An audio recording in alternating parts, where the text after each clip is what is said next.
Hello and welcome to 40k Global's Battle Report. Today we have a special battle report between Mr. Courtney the Hero Rhodes and Paul, Dave's girlfriend, Burke. I'm Franco the Speedy Marufo and I'm joined by Dave Simcox. How are you doing, Dave? I'm doing very well. I'm conflicted.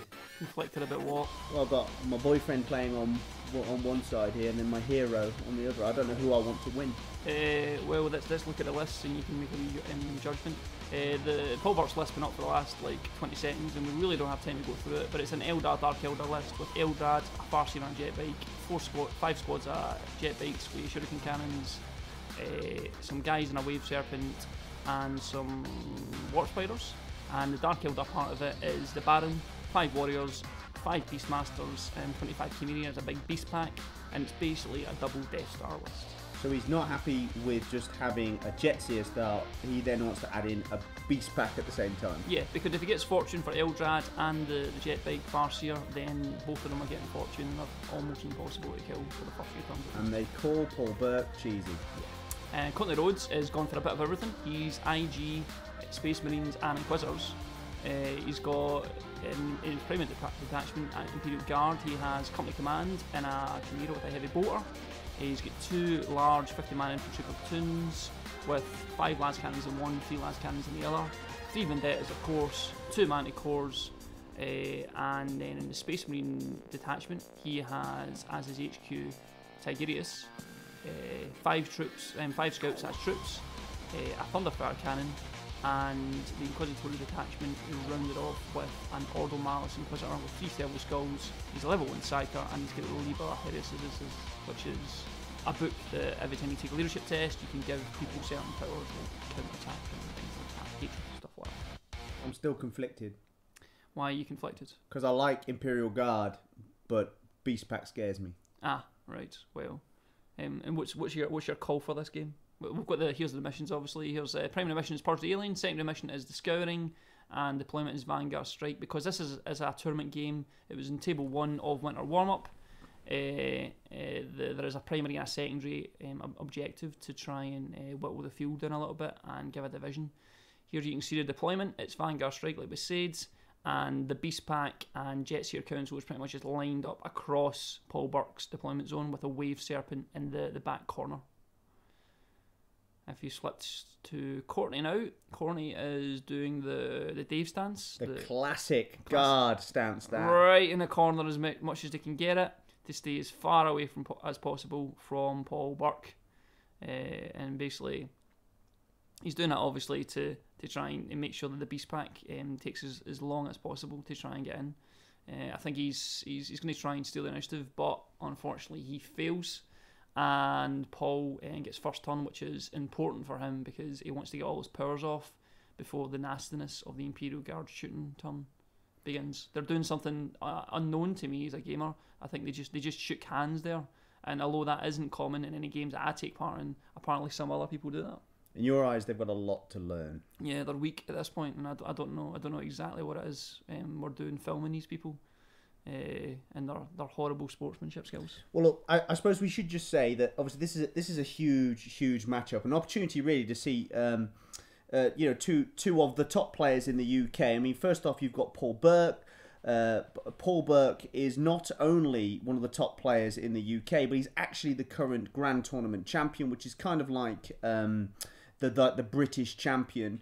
Not to mention, he's also a former ETC champion and is currently in the English ETC squad. And on the other side, you've got Mr. Courtney the Hero Rhodes, who's also a former ETC champion and in the current England ETC team. So it's a huge matchup between the two. Did Paul get like all of his powers? I.e., has he got like everything that he needs off and whatnot?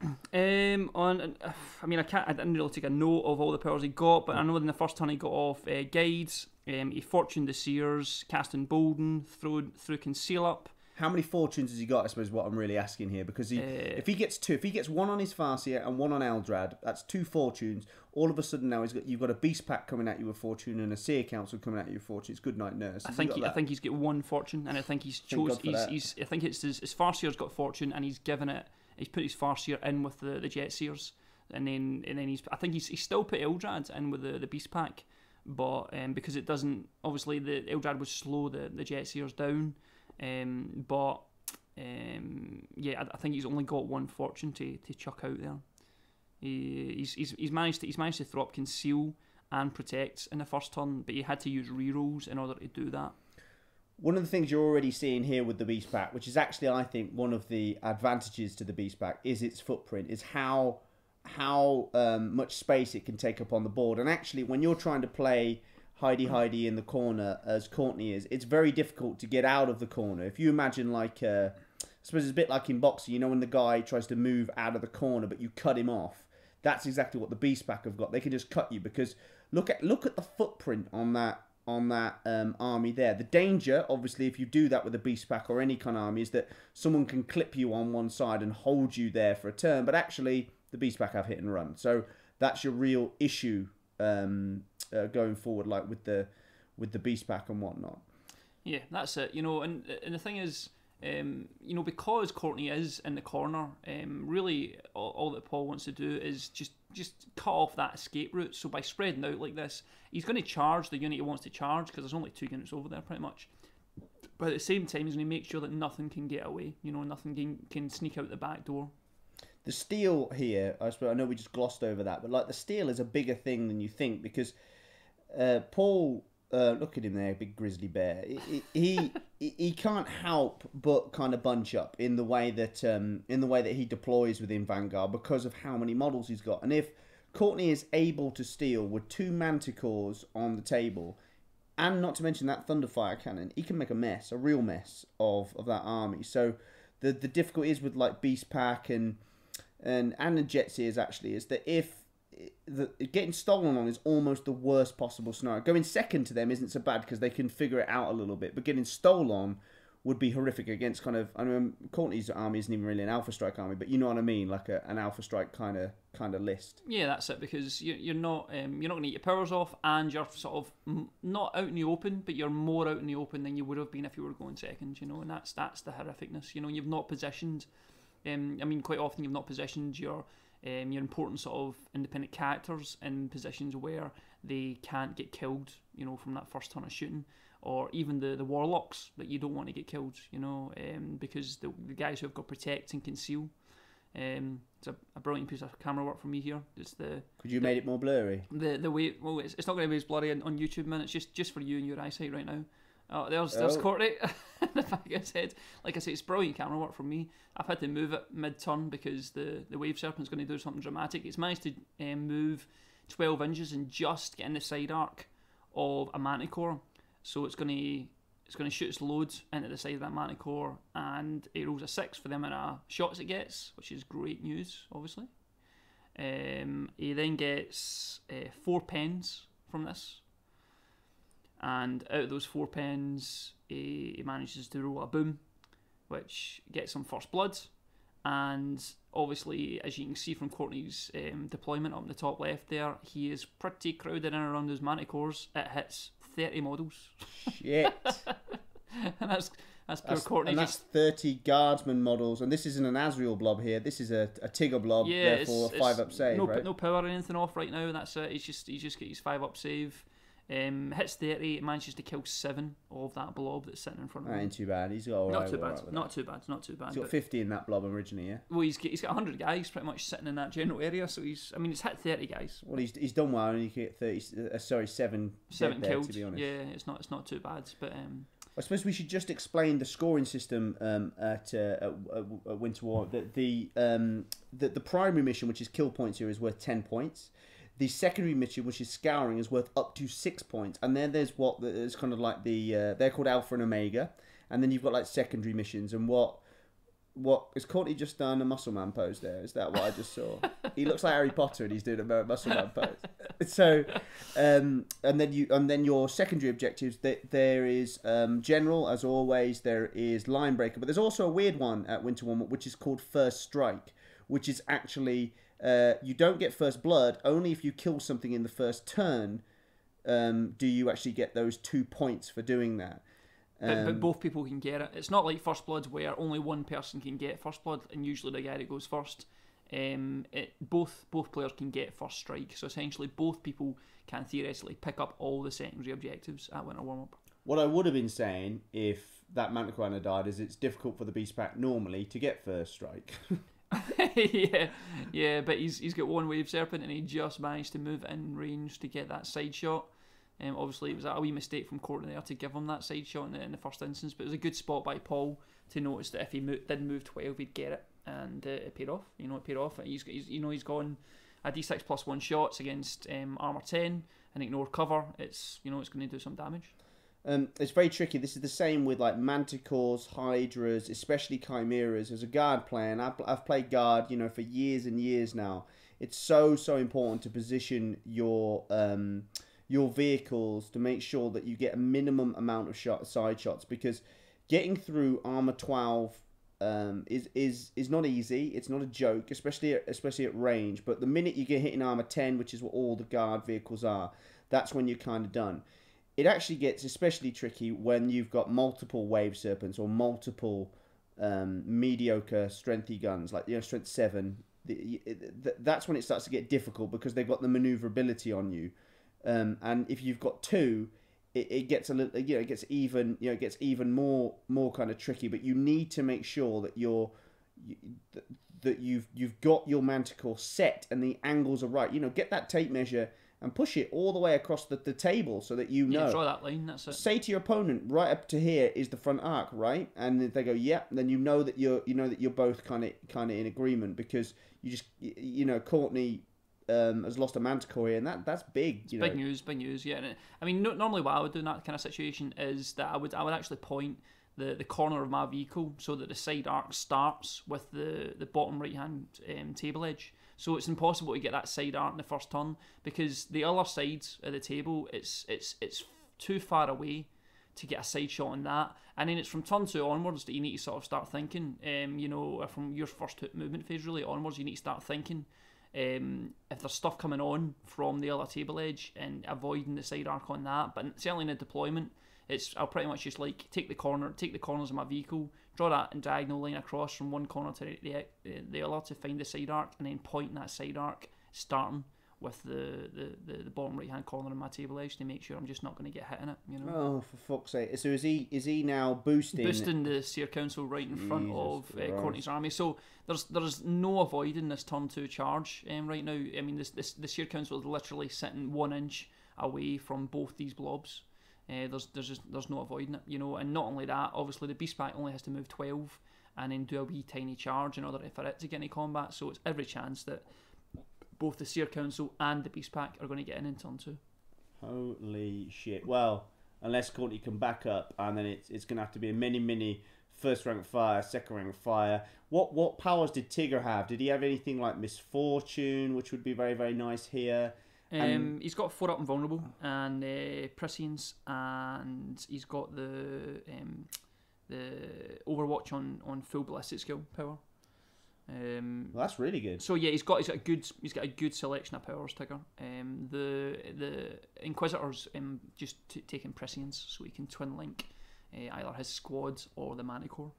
So that's pretty good. I mean, I'm guessing that what Courtney's thinking to himself now is he's going to back up again if it's possible, and he's going to shoot that Seer Council and then hope that the Beast Pack can't get to him. The Seer Council's got a 2-up rerollable armor and cover save right now, so that's a difficult thing to do, unfortunately. Well, no. I mean, if you back away from the Seer Council and you cast reroll successful cover saves on them. So now he's not got a 2-up rerollable cover save. He's got a 2-up. He's got a 2-up armor save. 2-up armor save. Then what you do is you have got prescience on your own unit, and you've backed up. Almost had 100 guys, but 93 guys.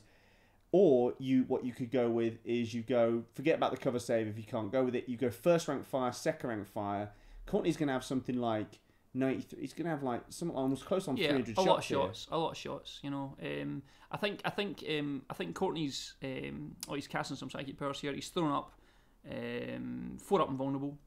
Prescience and full Overwatch at full ballistic skill. He's doing that on his sort of right hand squad, which would be the closest squad to the screen, the one that his hand is covering right now with a wanky motion.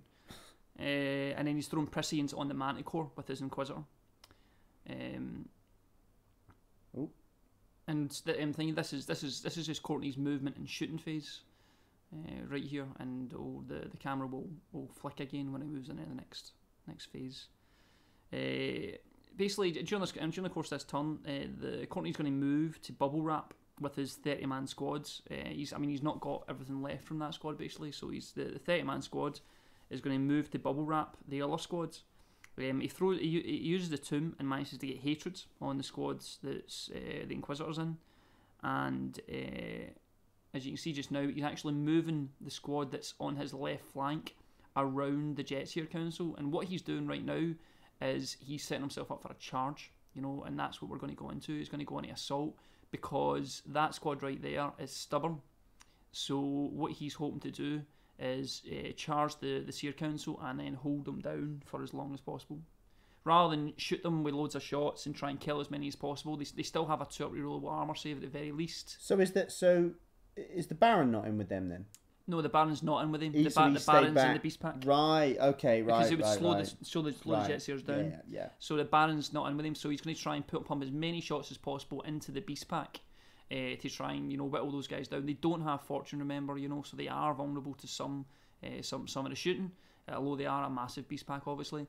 He's going to back up a little bit as best he can with the other squad that's not going to go into combat with the Seer Council, and then he's going to try and whittle this Beast Pack down and just pin that Seer Council in combat. Now, obviously, he could shoot it, but it's a 1 in 36 chance of getting through its armor save. It would have. There's no point. There's no point because because that's the main advantage of like the Beast Pack and the Jet Series is hit and run, isn't it? It's so amazing on them. That's it. That's exactly it. But this is like so like when me and Co have been playing. Is he making a call? Everybody knows Courtney's pin code now for his phone. Anybody wants to nick Courtney's phone, just have a look at this video and you'll be able to get access to all his dirty messages to his missus and his yellow missus. So when we've been talking about like with the addition of the Inquisition Codex, you're able to lock down a lot of non-hit and run. That's it. Type of army. With stubborn. And the thing is, like the Seers are not even that good at cutting through the blob. Not really, because they've only got like 2 attacks each. And it's fair enough they're hitting on 3s, then basically killing, not wounding on 2s, but then they've got a 5 of armor save to get through.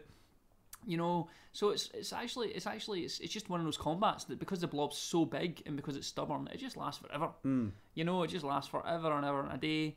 You can even like throw in a sergeant every turn, and you'll see him do that to take away the Farseer, because the Farseers get more attacks. Because he'll just challenge with a sergeant.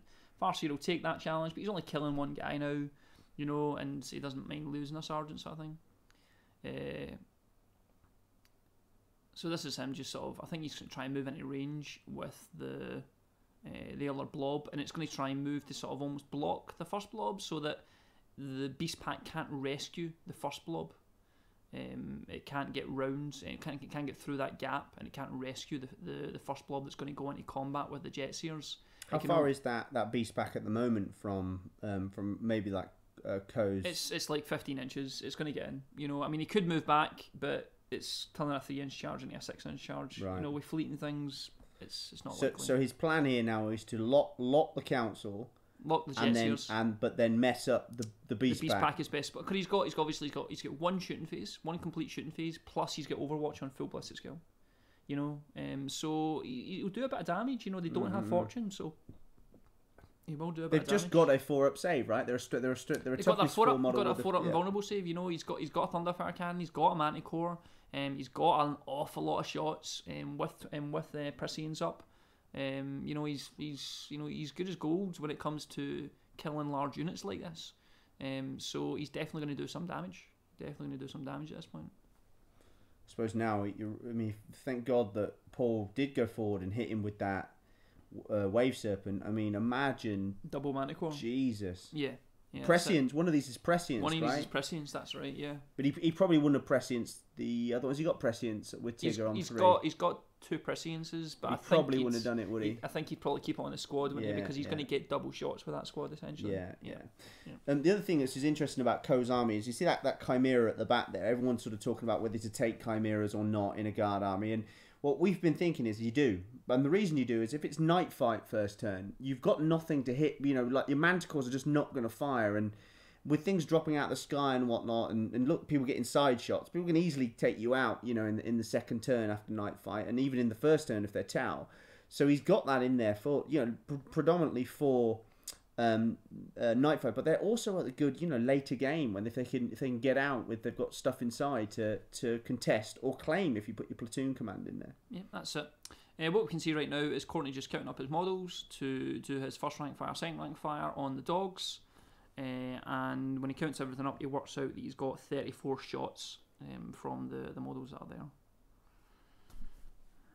He gets 34 hits, 34 hits after he rolls all his dice from the models. The state of his tape measure. I mean, how long do you reckon he's had that for? Jesus, Harry Potter has had some bad times, hasn't he? I've had a cadaver on that shit.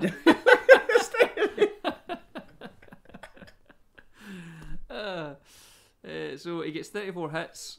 Those 34 hits cause 13 wounds, which is probably about average. And he throws 2 las cannons into the mix as well. Has he got more las cannons than that though in his list, isn't he? Well, they're going into the other squad. You know, they're in the other squad, so they're going into the Seer Council this turn, basically. Right, okay. And I mean, he can't even shoot them because obviously it means he wouldn't be able to charge. Well, I wonder at this point whether it's almost, you know, nice taking that, you know, that Primera cycle that everyone used to take at the beginning of 6th. Be nice in this situation. Really though, it's add-on bonus with a 2-up with a 2-up re-rollable armor save. Yeah, you can't really get through it with shooting. You know, you can't really get through it in general. You know, I mean that's just the way it is. You need to sort of get in combat with some kind of AP or tie it down. You know, or hope that it fails its powers. You know, something like that. But it's, you know, you can't really shoot it away. Do you think Paul had any choice but to go kind of do what he did? Because if he stayed back, or you know, or tried to make them charge the following to this, so they do the charge, the difficulty he's kind of got is that Courtney's going to just pick on that the one that's not fortune. Whoever isn't fortune, that's who he's going to pick on. Kinda. I mean that's all that's going to happen, really. You know, I mean the beast pack was going to get shot regardless. It's just be getting shot by 2 blobs rather than 1. You know, at least 1 blob's going into the seers at this point. What you can see now is Paul taking his saves.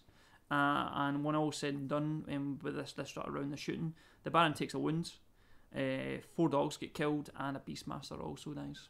That's the Baron taking a wound right now, and then you'll see him taking away 4 dogs and a Beastmaster. So that's not the most prolific round of shooting I've ever seen. Is that because the Barons took it all with his 2-up save? And then... he's been tanking. And then when he loses his 2-up save, he's just doing lookout swords to get rid of him at that point. Yeah. Because he's not gone up against any strength 6 or more. Yeah. You know, he's not going anywhere near the las cannons. He's not going to take them. Obviously, he'll just see them away. So all the small arms fire, he just takes them as much as he can because he can still tank. He's still got a 2-up rerollable, a 2-up invulnerable save, even if it's not rerollable. You know. Do you have 25 of these dogs to begin with as well? Did he? 25. So he's not. I mean, he's down to 21. You know, it's not that big a deal. Then what we'll see is the Chimera. He's going to shoot, and he's shooting his heavy bolter. He does 2 wounds, but obviously the thing is with at this point the Baron can't tank him anymore, so those 2 wounds get seen away, and they kill 2 dogs in fact. So again, he's just whittling it down, but you can see how effective the Baron was at tanking because obviously the entire blob got 34 hits, 13 wounds, and it only actually killed 4 dogs. Yeah. Whereas the Chimera on its own, with just its 6 shots, managed to kill 2 dogs on its own. And obviously, he's used his orders first from the blob, which I think many guard players forget. Even now, I see it all the time, and that you forget your orders. And now he's going on to Manticore time, right? That's it, Manticore. Yeah, and I mean, really, he's hoping for the Manticore. Obviously, hoping to do some damage, and he will do some damage at this point. You know, he can even try and snipe the Baron at this point because you can only look out sort of within 6 inches, and as you can see around them there is quite a big gap, but that means he only gets 1 hit. If he hits the Baron, he's only hitting 1 thing. So what he actually does is he sort of flips that a wee bit further back and tries to get as many hits as possible. Look at Courtney, organised as ever, brings a Manticore, no blast template. Usual. And the thing is that small one? He's looking for a small blast because this is the Thunderfire cannon. What he did was initially he was going to use a 60mm base, and he was saying, "That's about the right size, right? It's about the right size." And he ran away and got it, picked it up, and it's significantly smaller than the blast template. So this is the Thunderfire cannon. Thunderfire cannon's brilliant, absolutely brilliant. Me and Dave Wigley, who we did in episode, I think he was in episode 107 when we did sort of a match live. We were talking about how there's 3 Thunderfire cannons with Marines primary. They're just disgusting. Yeah, hard to kill too at range. Yeah, it's very hard to kill because they can reinforce terrain and things. Yeah. The Thunderfire cannon manages to get 7 hits, and those 7 hits do 5 wounds. The 5 wounds only end up with 2 dead dogs. And you'll see Courtney rolling the dice just now to sort of do the wounds and things like that. Like he's just going strength 6, I think, at this point, because obviously Paul's still got his 4-up invulnerable save, and manages to kill 2 dogs. But the big role here really is that Paul makes his pinning check because it's a barrage weapon and fails the pinning check. Oh snap! So that beast pack is now pinned in combat, and that is massive. He's full leadership 10 test. And that is huge. Well, wouldn't it be leadership 9, right? It's -1 for barrage. Is it -1? Yeah. All right. Well, for leadership 9, then you know. And he'd had 2 attempts at it here, so he'd have had the Thunderfire, and he'd have had. Well, he's not even thrown the Manticore yet, but yeah, he's thrown the Thunderfire first, and he would have a second attempt at it. Yeah. But he's managed to pin that regardless. A 3rd attempt if he'd still got the other Manticore here. That's it. It's a very, very legitimate thing to do when the thing that's come towards you is scary but not fearless itself. Do you know, I get that thing sometimes where I play different armies. Like I played a Marine army this week against my own Scream account. What's that thing? The shits? Well, I've got them now, but you forget about things like, as a demon player, I don't even think about that, pinning and whatnot. But as a demon player, I don't even consider pinning. But how powerful is it here? He's just pinned the whole unit, Yeah, it's pretty unbelievable. It just gives Courtney that breathing space. It gives time for his vendettas to get on. It gives time for him to sort of do a bit more damage. I mean, he'll have another round of shooting. Not to mention that Seer Council is proper bogged down now. No, who's coming to help it now? Yeah, exactly. That's exactly it. So it's like a game changer. It's like a massive. It's like a game changer. But he still ain't got a kill point, has he? I mean, we are playing kill points here, and he's still not got a kill point or first strike here. Yeah, that's right. He's not got a kill point or first strike, and unfortunately, Paul's army is very difficult to get kill points out of because both the squads that you get like the major amount of kill points from are huge and tough. You've got to pretty much kill the whole squad, haven't you, for it to happen? Pretty much. This is a long shooting phase. Jesus Christ. We're 27 minutes in here, and we're not even out of turn 1. I know. It's taking a bit of time. But he's got a lot of dice to roll. The first rank fire, second rank fire, he's got a huge amount of dice to roll, and he's only got little hands like me. So I either need bigger hands or less dice.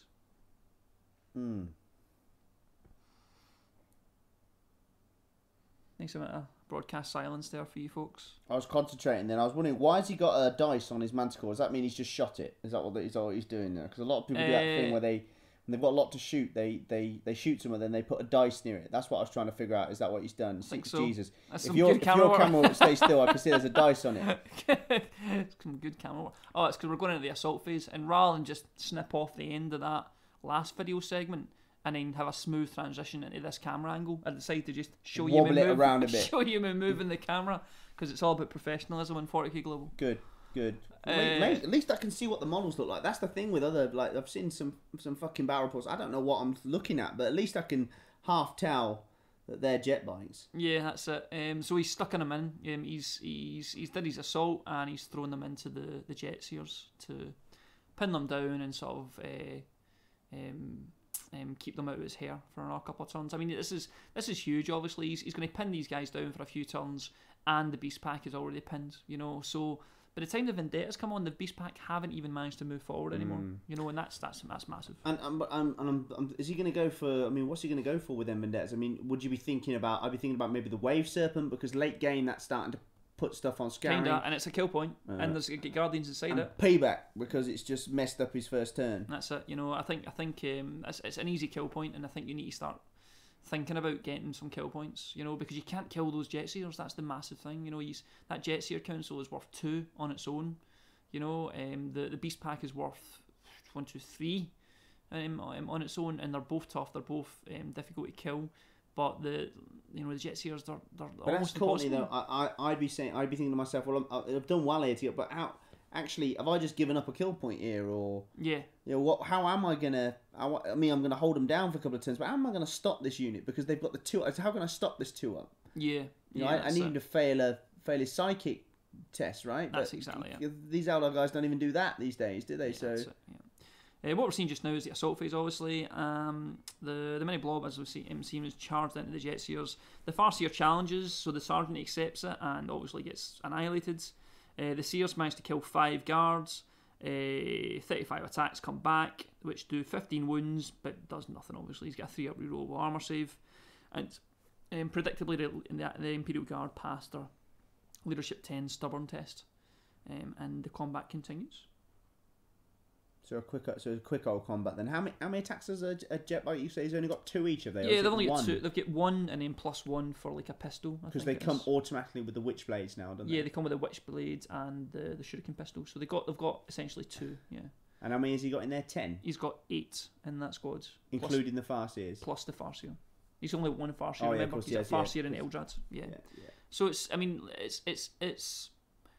It lacks some hitting power. The Jet Seer Council obviously is very tough. It is very tough, but it does lack a bit of hitting power because those Witch blades don't even have any AP on them. So it's like you can sort of tie it down with something with an armor save or with numbers. Because they don't have the attacks to go through it. It's not like the Beast Pack where the Beast Pack just goes through shit.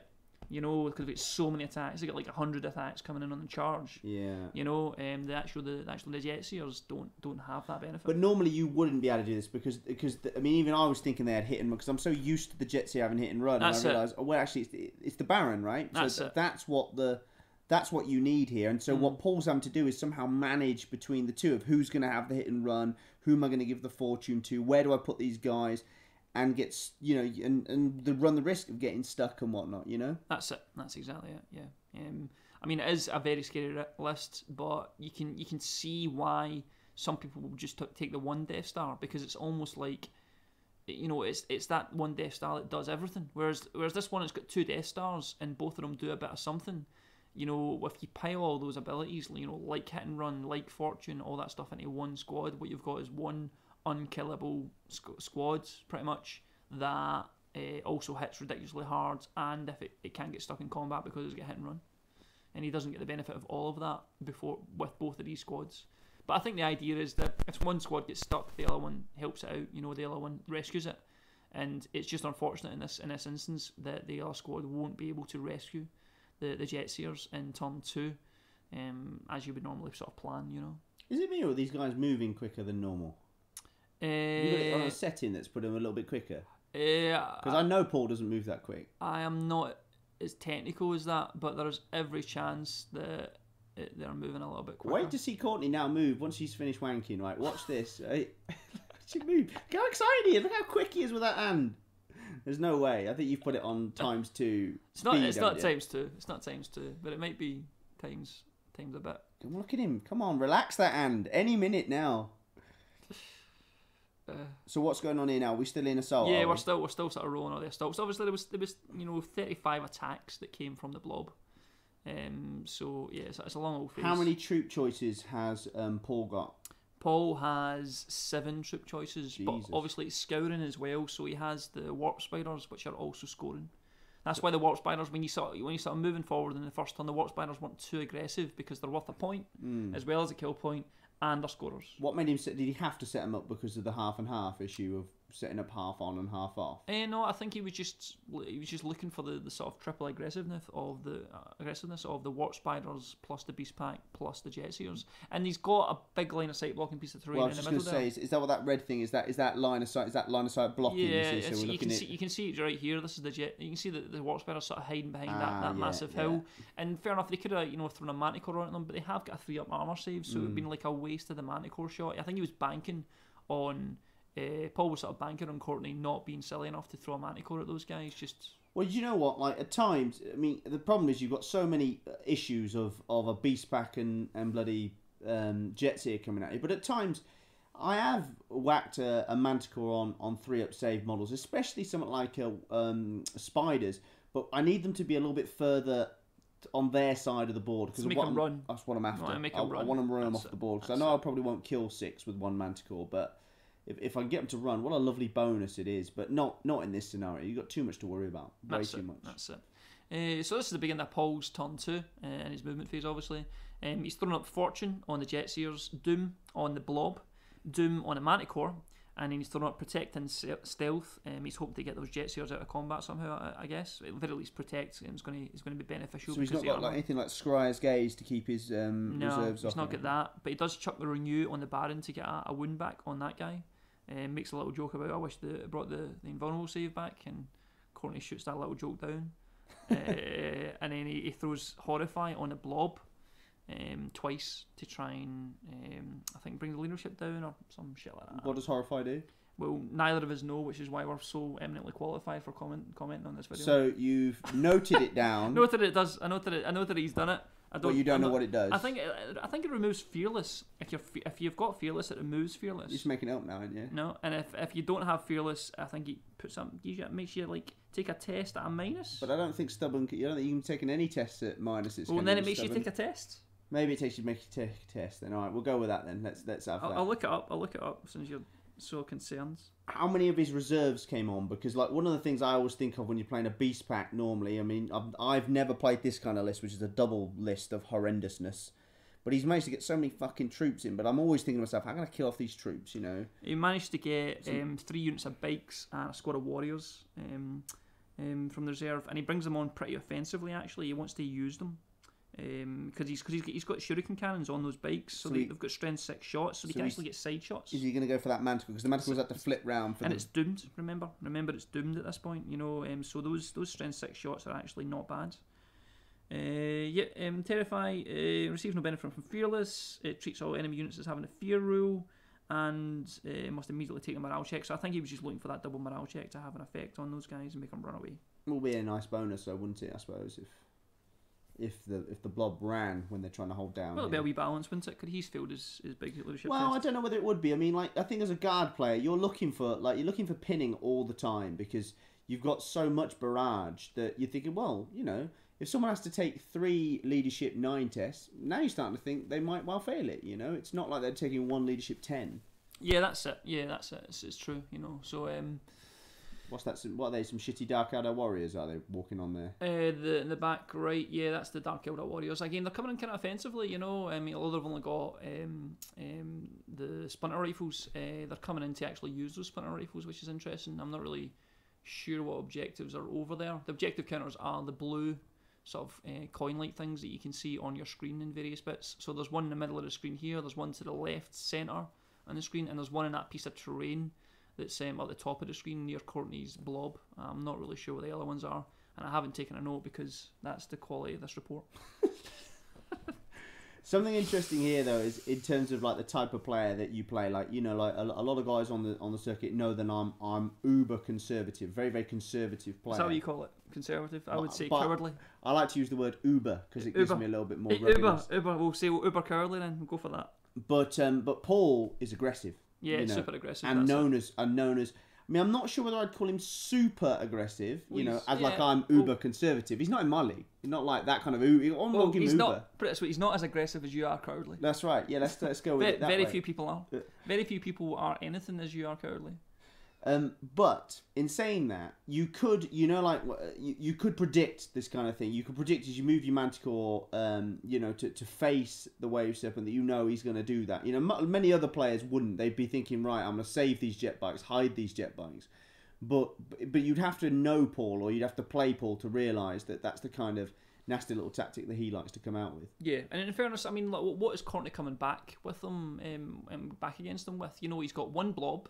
He's probably going to lose a Manticore this turn, so he's got a blob and a Thunderfire cannon. But a blob and a Thunderfire cannon can't kill 3 squads of jet bikes and a squad of warriors. It's true, but what the Vendettas are coming. The Vendettas are coming, and the Vendettas can do some damage, you know.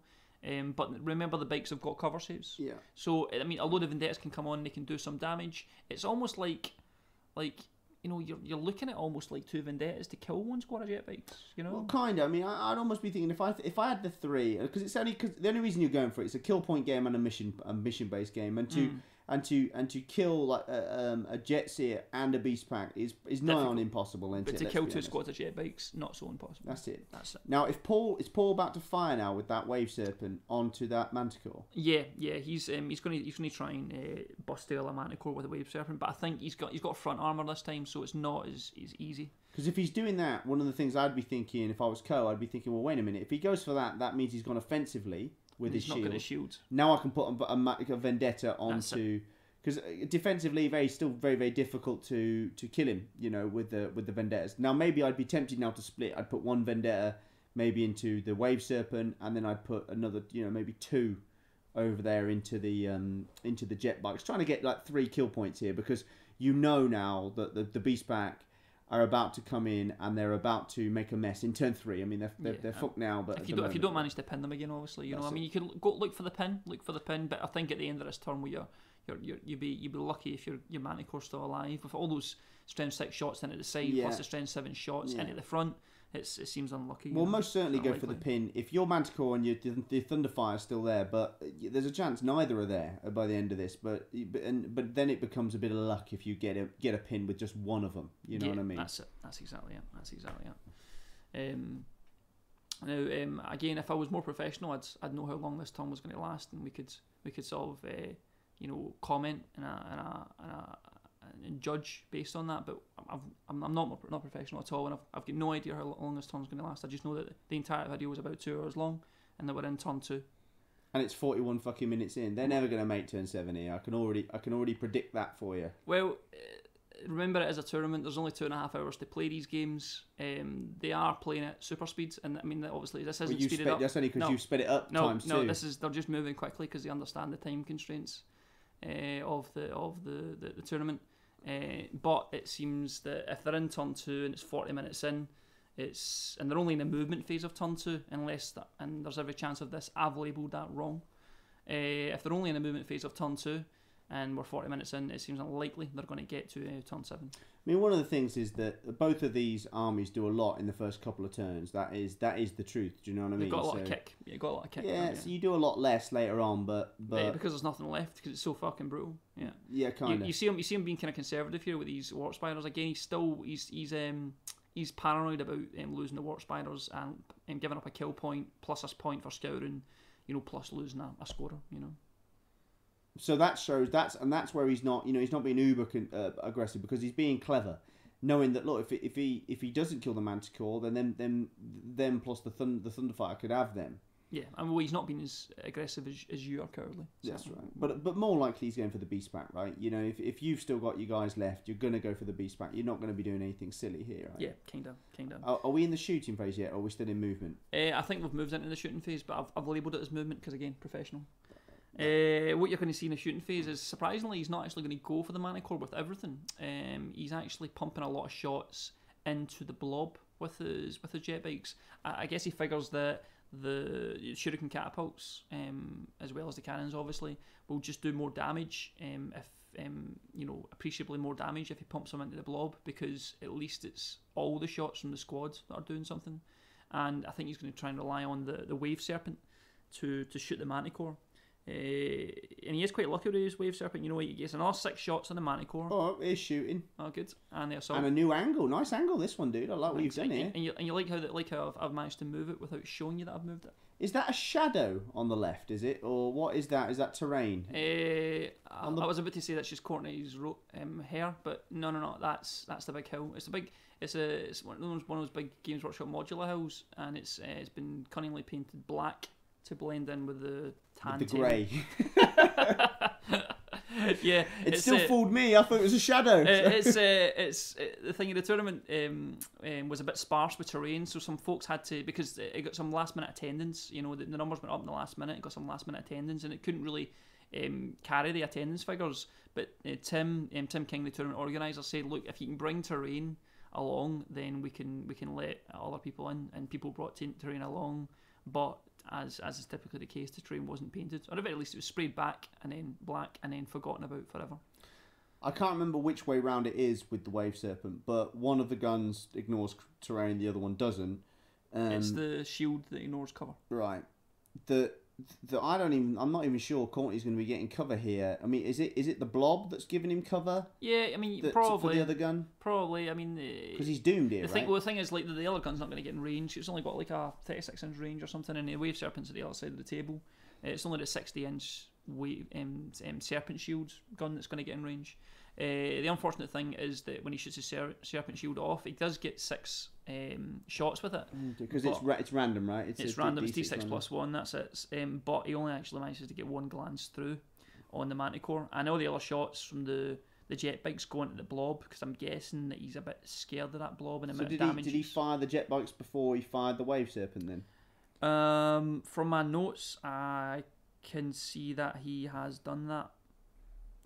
But not in what order? No, he actually he shot the shuriken cannons first into the blob, and then he shot the wave serpent. So I mean, I guess it's an interesting choice, isn't it? Because I'd be ultra scared of that Manticore, because I wouldn't want it pinning me again. Yeah, I mean, I guess he's just scared of the amount of damage that the blob can do to the wave serpent. And when we go into the assault phase, the Seers kill 7 more of Courtney's guard models, and Courtney's adding up the models to swing back. How many has he got left at this point? He's got about 20 or something like that left. So he's still plenty, okay. Still happy days, really. Yeah. Just, And the Inquisitor's in here. The Inquisitor puts a wound on them, but Paul just passes everything. Obviously, he still gets 2 up, rerollable and vulnerable, and he just passes everything that's going on. I mean, I don't think Courtney at any point was expecting to do any damage against these Seers. This is purely a holding manoeuvre, because he holds these Seers down for another turn, and he's not managed to pin the beast pack, but at least he's had 2 full turns of shooting on the beast pack. Well, he's going to get. That's what I'm saying. He's going to get another turn on the beast pack again. Now, is Tigger in? So Tigger's in the other squad then. In the other squad, it's the Inquisitor that's in this one. So I think he's just rolling his attacks and things just now. Because we're at the end of Paul's turn here, aren't we? And obviously he loses combat, but he is stubborn, so it's only a leadership 10 test that he needs to take at the end of this. And we'll try and keep our eyes peeled for that. One of the cool things you can do, which he manages to kill one Jessian. That's it. Yeah, I think it was the Inquisitor, in fact, that managed to get through. And has he force weaponed him then to do that? Well, he doesn't need to. He's only got 1 wound, but he only puts 1 wound. So it's not. So they're not. And that roll that's just off camera right now, which again, great camera work from me, is he actually beats his leadership 10 test. So he runs. Oh no! Gets run down and loses the whole squad. Oh no! Oh, that's a disaster. That's a disaster. Fucking hell. I was just about to say, right? I was literally just about to say this. One of the cool things, no wonder Courtney's been talking about this. One of the cool things you can do is for 35 points, you can have a commissar, and you can put that commissar in your little blob. And if you fail your leadership, it means he'll kill the next guy down, so he'll have the fungus, and he but fucking hell. Yeah, it's horrible. I mean, it's game changing, isn't it? It's like it's as game changing as that pin and check, which I mean it's less likely to fail, but it is as game changing as that pin and check. And that's another 2 kill points, because obviously because guard squads can blob up, so it's just one 2 kill points. But fucking hell. Yeah, it's looking bad for Courtney at this point, because it was looking okay there. I mean, he could have killed the beast pack. Yeah, he could have done. Yeah, that's right. That's exactly it. But I mean, now he's.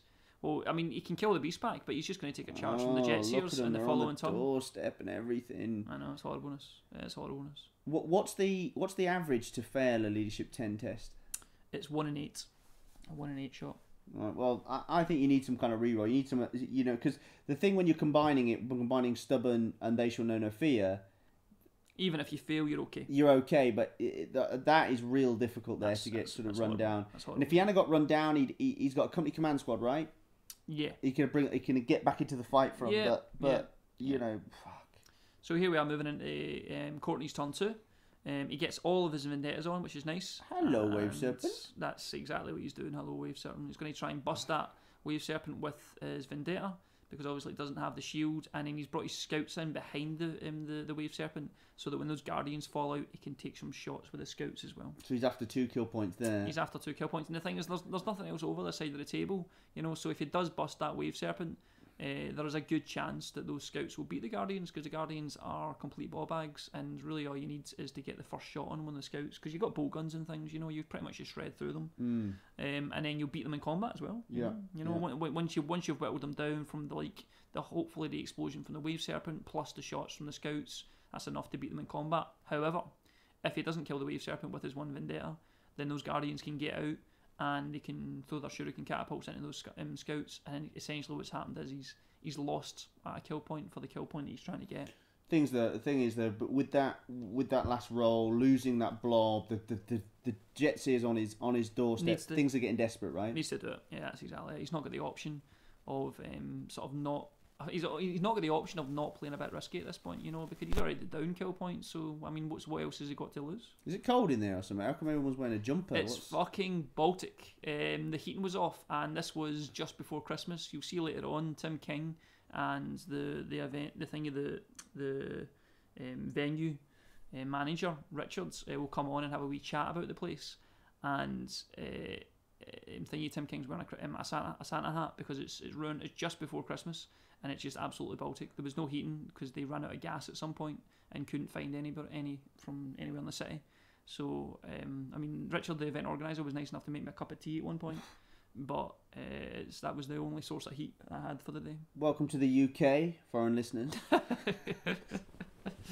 Yeah. So in this turn, you can see the Vendetta's coming on, obviously there, and he gets his scouts from reserve as well as he's stuck them behind the Wave Serpent. He throws Prescience on the blob, gives him a 4-up invulnerable and Overwatch on full because he's expecting a charge from the Jetseers and all the Beastpack this turn. And the blob moves forwards towards the Seers. I think he's sort of trying to block off the Seers getting a charge on the vehicles behind and things, is what he's doing there, or just block off their forward momentum as much as anything else. He fails his first rank fire, second rank fire with a reroll, unfortunately, so his shooting is less dramatic. Why has he got a reroll on the first rank fire? He's got a Voxcaster. Oh, is he? That's clever, yeah. Yeah, it's only 5 points, so he thought we might as well throw it on there. Well, it's important for that for the blob squads, isn't it, to get it? That's exactly it, because it's such a massive amount of shooting. So he's failed a leadership 9 test? No. 8, so he's going on the sergeant, isn't it? So leadership 8 twice. It's not beyond the realms possibility, I suppose. It's difficult, but not beyond the realms. Yeah. I mean, you won't really get to see any of the shooting or any of that kind of business because of my excellent camera angle. I mean, it does look good at the beginning of the turn because that Vendetta is staring down against the Wave Serpent, but really all the action is taking place at the other end of the table, yeah? Behind the Vendetta. You can just about see Courtney's hands picking up the stuff that is actually doing stuff. Well, you can see Paul looking very, very casual, happy with life once the Jetseer is on someone's doorstep. Yeah, but we can't actually see anything else that's going on, so you'll have to rely on my epic descriptions. Might as well be running the podcast. Let's do audio. Mate, you just rip the audio from this and this will be the podcast. I mean, I fully expect that to happen, to be honest with you. When I'm short on content, you'll find that this will come out 1 week. That's right, yes. We're just going to do a battle report on a recent tournament that happened 6 months ago. Mate, it'd be more recent than a lot of the battle reports we do. So, what is that Vendetta in the middle, that blue one? What is that lining up on? It's pointed towards jet bikes. Yeah, jet bikes. Yeah, that's just pointed. And so the reason that Paul was hugging that terrain in the middle was with the spiders was because he's shit scared of the Vendettas coming on. Has a Co gone for heavy bolters on these Vendettas, or has he just kept the las cannons? No, I don't think so. I don't think he had the points for it. I think because they come to like 900 and something, 900 and something, 400 and something. I don't know, but he's not got the heavy bolters. I think they're just 390 points. 390 points. That's it. Yes, that's what they come to. 390 points. So that's what he's. No heavy bolters. He's not no heavy bolters. That's they're 420 if you wanted heavy bolters on all three. Yeah, that's it. Yeah. It always hurts me not to have the heavy bolters on, to be honest with you. Yeah, I know it's a lot of sort of anti-infantry, those heavy bolters, isn't it? So,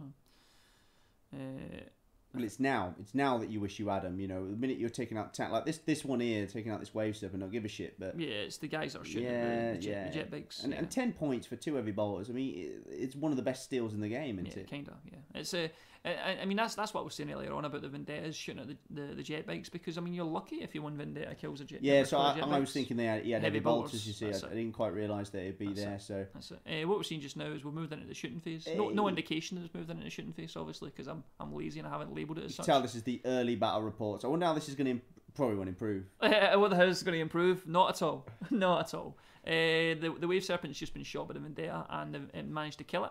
Those Guardians have fallen out. Oh dear. And they're going to get shot by the Scouts. Not looking good for them. Yeah. Like I said, at the beginning of the turn, he's failed first rank fire, second rank fire with his reroll. The Wave Serpent explosion catches the Scouts and didn't kill anybody, but 4 of the Guardians get killed by the explosion, so they're down to 6. And the Scouts chuck a frag grenade and shoot shotguns into the Guardians and kill another 3.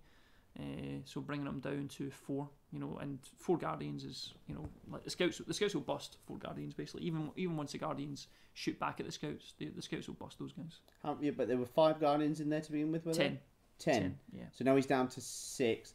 They're done. Them Guardians are done, aren't they? Surely. He was down to 6 when he fell out the Wave Serpent, and then they're down to 3. Even down to 3 once the Scouts shoot at them, and you can just see them there. They're done. And Shuriken catapults are only AP5, right?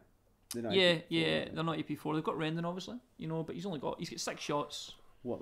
6 shots, 4 hits, you know, and maybe 1 Rendon. 2 wounds, maybe 1 Rendon. Fuck it, give him 2 Rendon. So he kills 2 Scouts, but the 3 Scouts that are left will kill those 3 Guardians. To be honest, the killing 2 might be what Paul's after, because again, it's the leadership. Because them Scouts are what, leadership 8, 9, something like that. Yeah. So try and make them run. That's the one. But they might run themselves here, the Guardians. You never know. There's a chance. Well, you probably know because you got the notes there. I don't know. Well, leave it out. Keep you in suspense. Well, you're probably what you do. Just about as they're about to run or not run, you'll change the camera angle.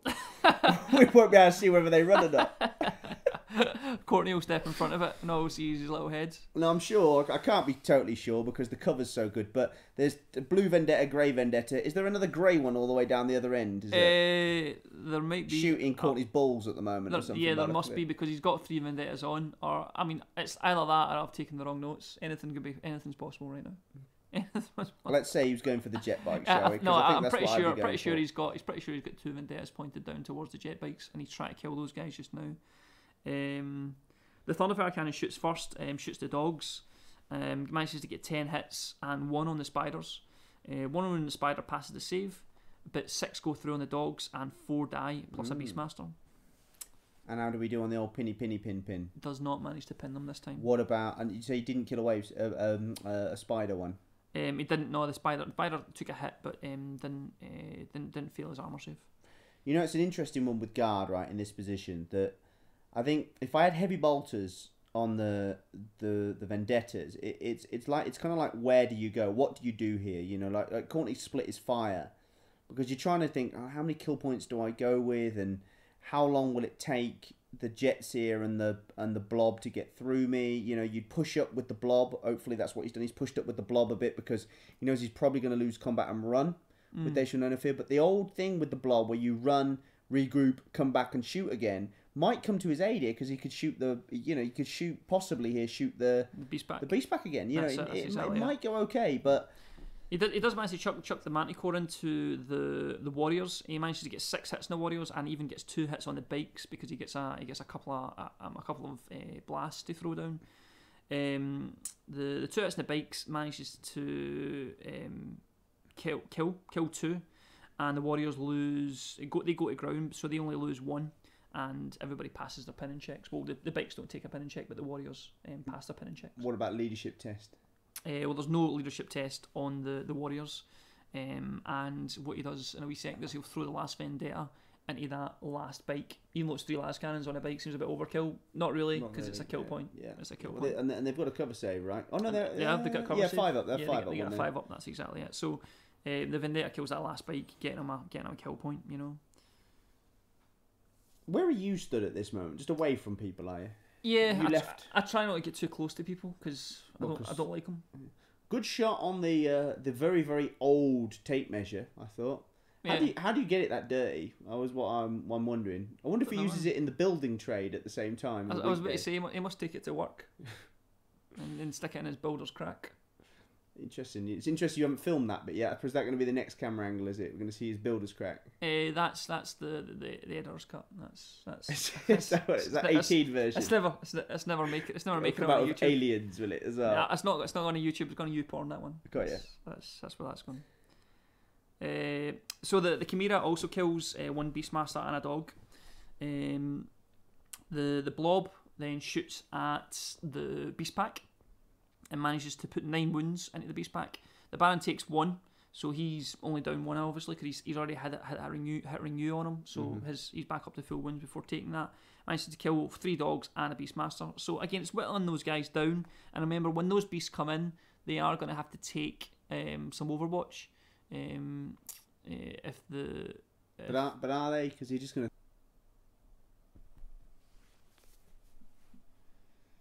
So we have quite a few minutes left of this turn, I think, and I have pretty much described everything that's happened. In fact, now we've got like another minute or so, so you can just talk shit for the next minute. Well, I've got a couple of questions, haven't I? First off, yeah. First question is how good do we think this terrain is? Because I've got a big question about like tournament games in general, and that like the new NID decks has come out recently, and I'm hearing some negativity and whatnot, and.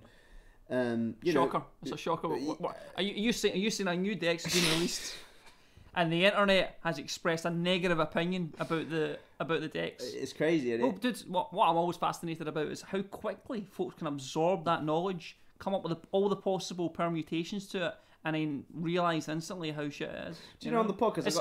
It's like, remember when Necrons come out and how shit they were? Shit, they were demons. Shit. Yeah, totally. Even Grey Knights back in the day, Grey Knights didn't have any plasma or melta. Remember that? Don't worry, everyone spotted what Tau could do. I know. That's the only decks you can name that Tau came out and it was like, that's a good deck. But the thing that people have said, I mean, I'm talking about NID players that I've been speaking to recently. They've been saying, well, look, as upset they are with the few different things, and I'm not totally sure because you got to wait for all the kooky stuff to come out and people to get into their laboratories and come up with whatever. But I've been thinking that, say, the line of sight blocking here was much more. We describe it as the White Cliffs of Dover everywhere. Well, you've got see those big red things. If you got you get like 5 of them. 5 of them, yeah, a little bit higher maybe. 5 of them. You're not saying enough. A little bit higher. Yeah, because you can see my heralds. Yeah, you can see my heralds when he's to the point where like I couldn't see Paul. That's what I'm looking for. But what I'm really saying is, say you had 5 of them, then those things there, and so you've got lanes of fire for Tau and all this kind of stuff. But what you haven't got is you haven't just blow people off the board. I wonder whether it just changes the game when suddenly now NIDs have got a place. Orcs have got a place and all that kind of stuff. Because to me, I look at this thing and there's terrain. Like I always say, there's a lot of terrain on that board. But it's kind of sparsy. And you can't really hide behind it. You know what you're hiding? Yeah. You're hiding 5 warp spiders. I mean, I'm not sure whether that should be right. I mean, shouldn't you be able to hide a tank if you want to hide? I'm not saying you should hide 10 tanks. Yeah, but one tank. A tank. A manticore. Yeah. Kind of. Yeah. And think about the kind of tactics that these two guys are playing. Leading tournament players in the UK are kind of, getting through. We've seen, maybe one mistake so far that I can see from Courtney, which was the manticore mistake. Not many, but think how much more tactical or how kind of a higher game this becomes once there's a lot of terrain, and all of a sudden now, Courtney, he can't see the jets here. The beast pack doesn't have to just jump up on terrain and just take it in the face. You know what I mean? It can maneuver around it, but then Courtney can maneuver back because you can only assault what you can see. Do you know what I'm saying? All that kind of stuff, and you can judge distances, and it just becomes slightly different. You know what I mean? Yeah, and even being able to block off charges and things like that using the terrain. Whereas right now it's just a free board. I mean, when Paul gets into that corner, he's just like, right, I'll just charge everything within movement range. It's there's no chance to save anything in that corner. It's just everything just gets hit.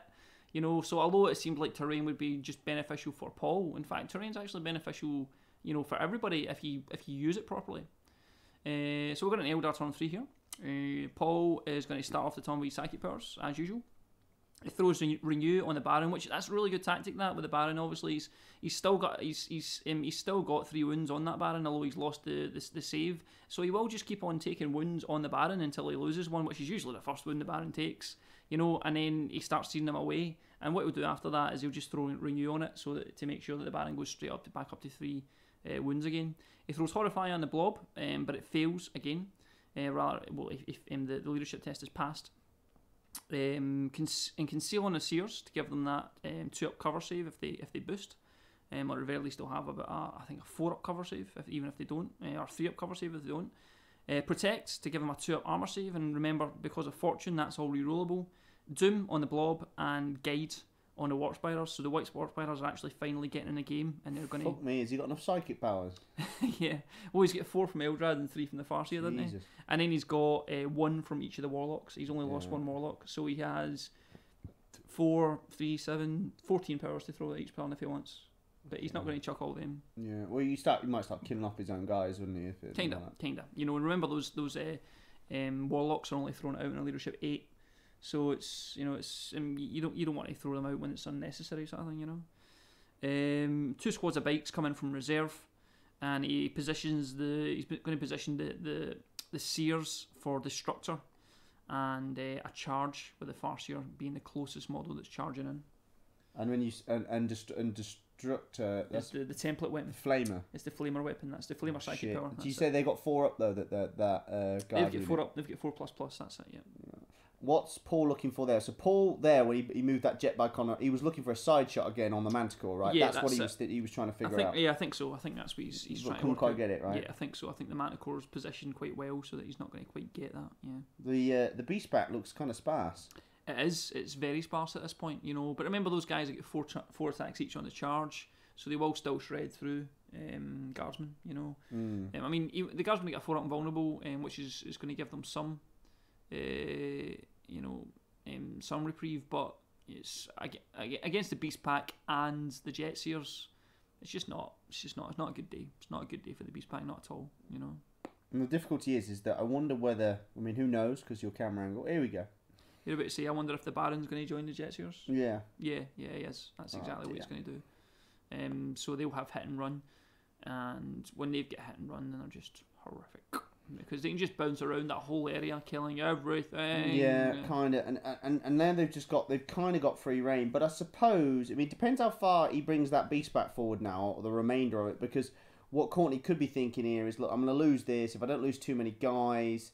You know, even if I've got like 20 left out of my 50-man blob, they run, but they don't go off the board. They automatically regroup. I come back, and then I shoot something again. But his issue is that Destructor. I think it's really... I know he's got 4 up, but it's really bad, that Destructor. It's... I mean, the thing is, it's very unlikely he'll run and get away, because the Seers are going to come in at initiative 7, you know. But you've got to open for something. Got to be open for something, you know. But it's it's. But if they so in this turn now, obviously the way that hit and run works, which is no surprise to anyone, is that there's no hit and run going on here. What the initiative of Eldar is really the key to all of this, isn't it? Because they can always catch you, you know, because their initiative is so high in their own turn that they've done the charge. Keep you locked for the hit and run, and then at the end of their own, I think they only have to roll anything but 6 for the hit and run. Yeah, and Baron gets a reroll. And off they go. Oh, great, does he? I didn't realise that. Yeah, that's it. And what you'll see here with Paul is he's actually, because Courtney's moved forward to try and jam Paul in reality, the unfortunate thing is what he's done is he's opened himself up to get charged, get his blob charged in the back, and also get the Manticores charged. Right, well, I was wondering whether he would do that, because he's got enough movement. Obviously, he's got 12-inch movement, so he's jumped over the blob at this point. Yeah. And he's gonna get a charge on everything in that corner. Unfortunately, you know, it's a tricky situation for Courtney though, because what does he do? Does he not move up and then he runs off the board? No, I think he kind of does that. I think he wraps around the Manticore, and I mean, he's either going to run off the board or, you know, run but get caught. It's more likely he's going to run but get caught. And if he runs but gets caught, then the inevitable of the hit and run's coming anyway. Yeah. You know, but at least he's managed to protect his Manticore and his Chimera. You know, there's 3 kill points in between those vehicles. You know, three kill points. Yeah, because he's got the command squad and the Chimera. Oh, right. And he's got the Manticore and the Chimera itself. Where's the Thunderfire at this point? And the Thunderfire cannon again. That's 4, so that's behind the Chimera again. So it's a lot of kill points that are in that corner that he could almost save them if he'd moved his blob back and just wrapped as best he could. You know, even though obviously you can make holes and things in 6th edition. Bubble wrap isn't what it used to be. You can make holes. You ain't making a hole through a 50-man blob. Yeah, and say you make a 1 gap, he'll probably make like 1 gap to get, if you're lucky, get a charge on 1 vehicle, but not a charge on both vehicles, and maybe even the Thunderfire cannon. You know, you might be right based just on the scoring for it, because obviously it's very difficult to get a 20-0 in the scoring system that's here, because they've got primary, secondary, alpha as they call it, omega, and then the secondary objectives. It's difficult to get the 20, and what you play for in this kind of tournament, even if you're starting to lose a bit, is you're trying to play for as many points as possible. That's it. I mean, he's on top tables, you know, and we're on table 1 here, are we? They're on table 1 here, and if you want to stay in the top tables, you know, and you want to win the tournament, then you really need to pick up as many points as possible, you know. So it's one of those things. I think Courtney texted me later on to tell me what position he came in, and he ended up the tournament, and I'll fish that out towards the end. And Paul, and you know where Paul finished as well, because obviously we don't give no endings away here if there's any little surprises coming up. Well, obviously as a professional, I've not found that out. I've only got half the information. Don't give a fuck, mate. I did say Paul text me, and he didn't text me. So Paul, you think Paul Burke's going to text you? Well, I did. I gave him my number and everything. The odd time that Paul ever texts me, I'm like, shit, something's up. Mate, I says Facebook, mate. He says, face what? Facebook, mate. Have you seen his hands? Look at the size of them sausages he calls fingers. You think he's using a keyboard? Yeah, I didn't get that information, and I'm not bold enough to actually ask. So, is he using these jet bikes aggressively? Is he? Because they've come up the table, I noticed as well. Yeah. He's just going to shoot everything. He's going to whittle away the blob, because obviously he's going to be shooting the other side of the blob away. So he's not going to like prevent a charge in any way. You know, he's on the rear side of the blob at this point, so he can shoot the front of it as much as he wants. And all he's going to do is whittle it down, which is what he wants to do, because remember, the jet seers don't have a huge amount of attacks. They're going to, you know, it's good when you got their psychic abilities, just move the terrain, isn't it? Yeah, I think that's Warhammer Fantasy. He's thinking he's playing now. So the high elves get that ability, don't they? I always like to do that tactic. You take away the terrain and just move it ever so slightly different area.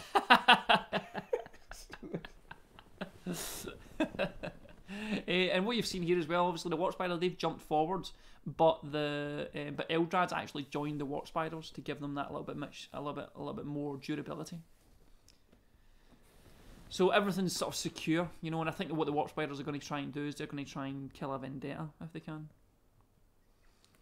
Which they're actually very good for, but normally when they get behind the Vendetta in the sky, because one of the things that it does find, oh, here we go, he is going behind, but he's boosting behind. He's going to boost. I think he's going to try and boost behind. I think that's so he doesn't get shot. Yeah, that's exactly it. Yeah. Because actually this beast pack list can struggle a little bit against flyers, especially 3 flyers. There's not loads of anti-air, is it? No, I mean, the Jet Seers and the Beast Pack can't do nothing to the Vendettas, so really Paul was relying on twin link shots in the backside. This just shows, like, look at the movement on these fucking jet bikes. I know. Obviously they just came on and now they're behind. And that's it what now. The fuck? They're outmanoeuvring the Vendettas. You know, you ain't getting no kill point from me. You know what I mean? Let's see what the scouts can do next turn. I mean, like, that's what it is, isn't it? Yeah, I mean, the Vendettas need to come out of fly mode, but if they seem to do that, the Beast Pack eats them up. So. And then the tricky thing that you're starting to go with, like, as Courtney now, even if you're like in this kind of scoring system, you could have like 1 unit left on the board and still get like 2 or 3 points out of the game. But you can't start like, you know, fly. He's gonna have to fly off, because if he goes past them now, he is gonna get shot in the ass. Yeah, kinda. You know, I mean, he can try and outrange them. He can try and get past them to a certain extent, to the point where they can't get shot in the arse. But yeah, I mean, that's unfortunately the kind of option he's looking at, you know. But we are an hour and 12 minutes into the game, and we've not really included deployment. Like, look at the size of Paul's face there. That is a big old nose, isn't it? Fucking hell. Jesus, Paul. Try and be a bit more aware of the camera next time. But it's difficult, mate. You've got the camera everywhere. 1 minute he goes one way and you've got it. Wait a minute, can we identify who that is by the belly? I think Rob Sims has just turned. It's Rob Sims. That is exactly who it is, Rob Sims. Now this is Exhibit A, why he always knocks my Manticore off every time he goes past my table. Look at the size of that thing. Fucking hell.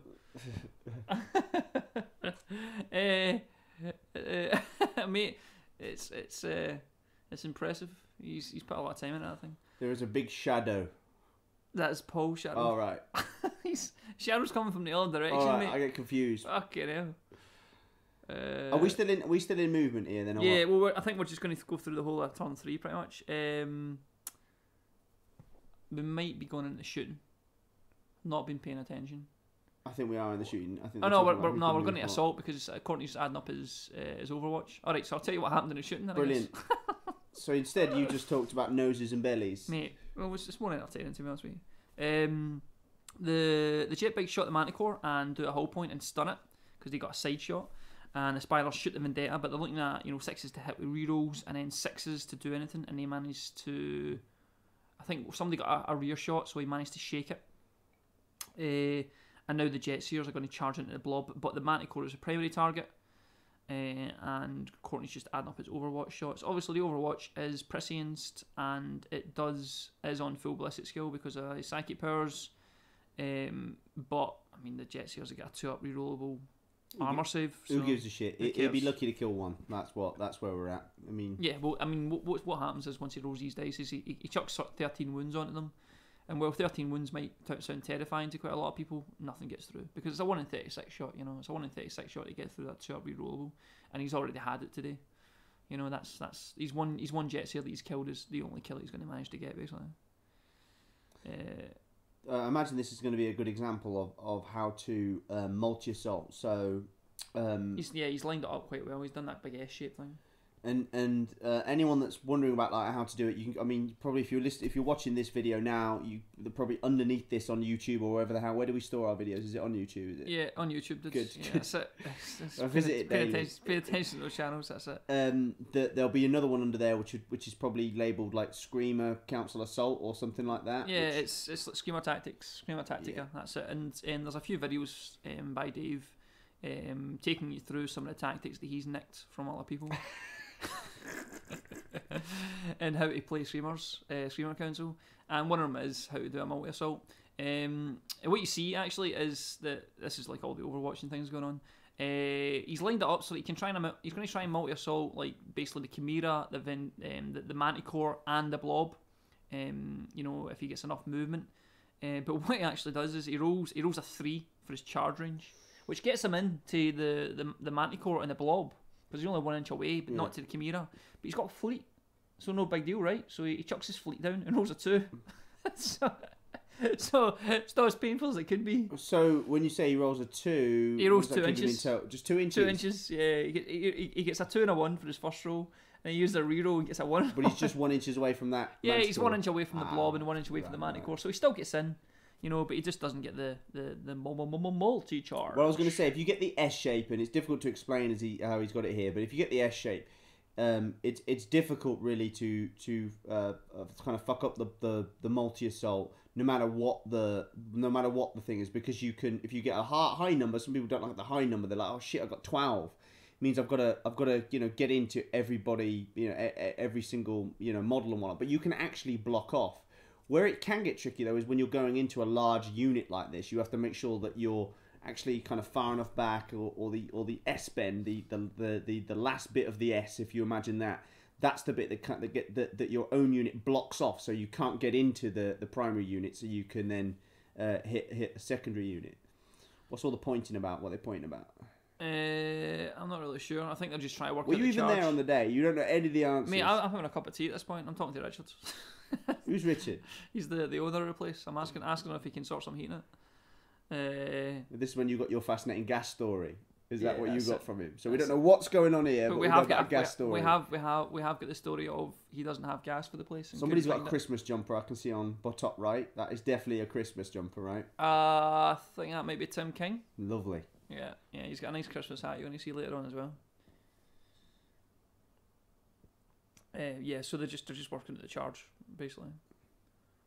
I think they're thinking long and hard how to do it so that everybody gets into where they want to go, and that's why there's a wee discussion between Rob and Paul and Courtney. What do you mean? Why? Because it's difficult to sort of do it and still maintain coherency. To get into everything but maintain coherency with the Manticore being the primary target. But it's because he's only got like 2 inches. He's only got 2 inches to move. Yeah, that's it. Yeah, it's difficult to sort of do it and get everybody in, but because the second man that goes in, so if he goes into the Manticore, and the second guy that goes in has to also be able to clip the guard squad, but also stay within 2 inches of the first guy. That's with exactly his it. movement. With the movement that he has available to him. Yeah, that's it. But I mean, they just measure it a few times, and eventually it works out okay. You know. They aren't going through cover, but it don't matter because the Barons joined them now, so they've got assault grenades at this point. This makes them super duper now because the danger. I mean, what Paul's done really well is he's transitioned the Baron from one unit that got messed up a little bit to the other unit, isn't he, really? Yeah, that's exactly it. What's the scoring kill points at this point here now as well? I mean, it's still quite close, isn't it, really? I mean... Yeah, I mean... 3-2? Yeah, something like that. 4-2? Yeah, it's not... I mean, again, if it was more professional, I'd have it on the screen. Brilliant. And maybe that would be something I do in future videos, but there's every chance... Can't wait for the feedback. I mean, it'd be every chance that I don't learn how to do that, and really we're just going to have to rely on our dodgy commentary to try and do it. I know at the end of the game, when it doesn't matter so much, there is a complete score breakdown. It's on screen for all of 5 seconds, so you best be quick. What's that? What? At the end of the game, there's a complete score breakdown. Of this whole thing? Of this whole thing, yeah. So you'll be able to see exactly what the final score is at that point, but until then, it's a mystery. Well, no, not a mystery. I said it's 4 or 3-2 at the moment. All right, it's not much of a mystery. It's just vague. It's vague. Yeah. Yeah, that's it. Good voice. Thanks. Still up from you. So I don't think there's going to be much of this blob left. Oh, he's unhappy. I'm going to kick the stool. Yeah, there's not really after everything charged in, because he's still got his beast pack to throw in as well. You know, the beast pack's is going to get in. It's only about like 4 inches away and things. And the beast pack's the one that's going to make the mess. And obviously he's thrown the Jetseer Council in first to take the Overwatch because it's got the 2-up with the reroll, which then is the classic tactic because then you leave the beast pack happy and free. To charge in unhindered, unable to take Overwatch now from the guard squad because they've already sort of unloaded into the Jetseer, and they're the ones that are going to do a lot more damage because they've got 4 attacks. So they got strength 5 on them. Strength 4. So not strength 5 on the charge. No, and that shit, no, strength 4. But that's enough. I mean, you're still winning the guards on 3. You know, it's not a big deal. Manticore dead. Because there's a chance with only one guy getting into the Manticore, it could have survived. I mean, it could have done. Yeah, it could have done. And the thing is, I mean, it will survive. You know, it's 50 guys. They're not going to cut through 50 guys with a 4-up invulnerable save. Yeah. But it's worse that it survives because now the beast pack and the Jetseers are safe in the Sorry, I meant the Manticore. Oh, the Manticore could have survived. Well, it only had 1 hull point left at this point. Remember? Oh, did it? Because it got hit 2 glances before. Yeah, it took a hull point from the Wave Serpent early on, and it just took a hull point in the shooting phase there from the jet bikes. But yeah, but everyone else is going to get the blob, and the blob. I think the blob will pretty much survive. And I mean, I think I've got it in front of me for fuck's sake. But I mean, this is terrible. This is terrible for Courtney now because like the 2 units, the 1 unit that he was whittling down for ages, that he's so near to getting a kill point from in the beast pack, the 1 vulnerable unit. But now that the Baron's not even in it, is stuck in combat. You know, the nice, safe, warm, fluffy blanket of combat. What a fucking position to be in. I mean, like, there's someone like Courtney, I'd go, well, you know, Courtney can pull back positions like this. In fact, I've seen Courtney pull back positions like this, but not when you're playing pullback. It's just like, what a horrible... And it gives that example of, you know when you have like a moment of bad luck, and we all have bad luck, and everyone moans about bad luck, but you have that, it's just that one moment, it's so pivotal that you fail that leadership 10, and it's just sort of opened up the whole of this Jetseer Council to just run riot, really. You know, with its 2-inch charge. You know. Yeah, that's it. You know, it's likely kind of making a major error, except it's nothing you can do about it. It can get frustrating, you know, at times. And I like to kick over models at this point. You know. Well, Courtney kicked something. Yeah. But it can be frustrating, you know, because it's one of those things where like if you make a major error, you know, that's letting a good player like Paul Burke. You know, making a major error against a good player like Paul Burke is often enough in itself to spell doom. But, you know, make a major error or, you know, have some bad dice and for something significant, then it's very difficult to recover from that. Very, very difficult to recover from that. I love it when a Scottish guy says doom. Say it again. Doom. Doom? I like it. It's always it's worse. That was a Geordie. I can't do all the voices. But... How many voices can you do? 2. just your own and a Geordie then? Yes. And an impression of BJ every so often. Now and then, but it has to be a gay BJ. That's the only one. Well, so BJ. BJ. Yeah, and it's pretty much only one thing that he says over and over again. It's pretty much just your name over and over again. And I don't really know Dave. I know you're trying to set me up to do it, but I'm not going to do it. Okay, that's fair enough. We'll get it. We'll get it another time. One of the things I was going to say here, just in terms of like the scoring system for this tournament, in that they've gone, like the 10 for Omega, 10 for Alpha, 6 for Omega, and then the 4 points possible for the secondaries, is that it's very, very much worthwhile continuing to play here. So what Courtney's thinking here, really, let's be honest, he's in a horrible situation against one of the best players in the world. And he's had some bad luck. That is not the fucking position you want to be in. But because of the scoring system that's set up for this tournament, which is the same as the Caledonian tournament, which we're going to be reviewing on the podcast, I think like episode 108 or something like that, 109, probably 110 by the time we're finished with it, because it'll be a long one. That it means you continue to play. I don't like these tournaments so much, dude, where they're where you're getting thrashed and you just go, oh well, let's just call it there then, because it's like a 3-0 system. Whereas at this, Courtney's playing any points he can. Any points he can. He might still be playing for but I don't really think so. I think he's just playing. He's playing for as many points as possible. He's playing for position. He's playing for overall position in the tournament. Because like if he didn't play his heart out here and say he drops 5 points, well, I mean he dropped 5 places. But he play your little heart out and maybe you get in the top 20 when you shouldn't have, or maybe you get in the top 10 when you shouldn't have. It can be significant. It can be quite significant. So he's playing for points. He's playing for his position as much as he can, as much as anything. A bucket of guardsmen has just come off. Is what we on here? Leadership. Aye. So I mean the Jetseers charged in. Hammer of Wrath killed 1 guardsman. The Baron killed 2, and the Seers killed the Manticore and 7 guardsmen. The 41 attacks from the 41 attacks from the dogs rather caused 8 wounds, and the dogs killed 3 overall. The guardsmen hit back and killed 5 dogs. Which is brilliant because obviously it's just pretty much the Beastmaster left from that pack and a couple of dogs. The Blob fails its leadership 10 test, but it's caught obviously because it's such a low leadership compared to the Jetseers, and it sticks because of and they shall know no fear, leaving Courtney in a horrible position. And that's pretty much the end of turn 3 for us. So I think this is Courtney just sort of making his consolidation moves in, but there's not much left of that blob, and you're going to see even less obviously next turn, and then you're going to see the horribleness of hit and run as the Seers get out of there and then come back in with 3 attacks each. I think it's interesting now how Courtney tries to try and figure out what he does here, because obviously we're going with scouring secondary, so losing any vendettas is even worse in terms of your secondary, but they are also claimers than vendettas. And we're going into turn 3. Ideally, you would like to be going into turn 4, knocking them off the table to bring them back on turn 5. But it's tricky now to figure out, well, what does he do? Because he could take them off the board here now, because if he flies over the top of them and then shows his ass, Eldar are going to be able to just shoot him up the ass and just kill him. But if he takes them off the board, then he's going to be in a bad kind of scenario trying to jump onto objectives, because he's got to be playing for scouring too at this point. Yeah, that's it. He has to consider that. Obviously, he has to consider those points that he can gain and or lose from the scouring objective. I mean, even though the vendettas are claiming, unfortunately, none of the objectives are up high enough for them to get. So they're not actually going to claim anything in this game, but they are still worth a kill point, which is the primary, and a point from the scouring secondary mission.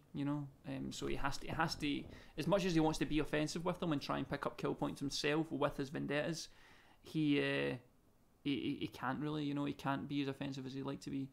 There's only 2 vendettas on the screen just now, because the one that was sitting in front of the wave serpents at the beginning of the turn flew off into the corner off the right hand side of the screen that we can't see. So you missed the action. Well, what's happened is I've set up the camera after the turn has started, and then in a position not to catch what's going on. Cool. Right. Yeah. Well, good work, mate. It's all about professionalism. Some viewers may feel disappointed at this point that they're watching this video because they've watched the first battle report that we did. That actually wasn't us really did it. It was a friend of ours called John Stewart that put it together, who's actually a professional movie maker. Well, at least there's more tactics involved in this one than move forward with some Dread Knights and get shot by Tau. There is more tactics, because obviously I'm not playing, so there's instantly more tactics if I'm not playing the game. There's more flesh in your last battle report too. Everyone was wearing a cut off sleeveless shirt. I noticed. I was wearing a Tommy Toho t-shirt. I think you'll find.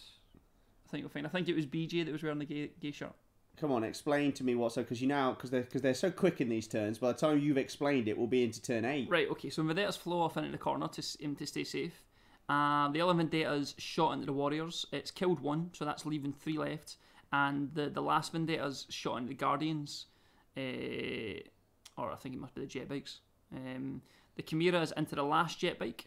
That's the thing that the third Vendetta shoots the jet bikes, kills 2, leaving 1. The Chimera goes into the last one, but doesn't do any wounds, so leaving 1 jet bike on his own. The Thunderfire Cannon goes into the bikes and the spiders, but it scatters and gets 3 hits on Eldrad instead, but he's takes them like a boss basically.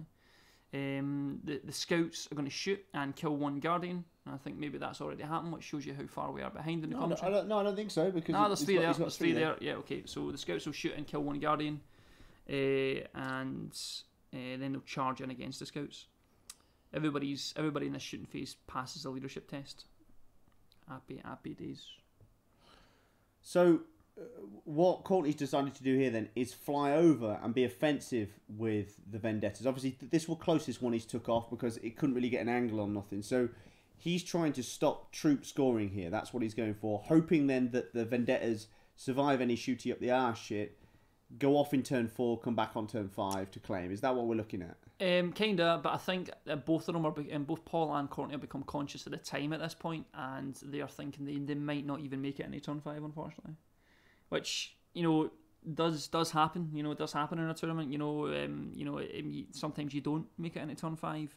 But if both players sort of agree to it, they get to sort of turn 4 or whatever and say, look, this is going to be the last turn, then that's the way it is. That's the way it has to be. So Ko knows now that his guys can't go off and come back on.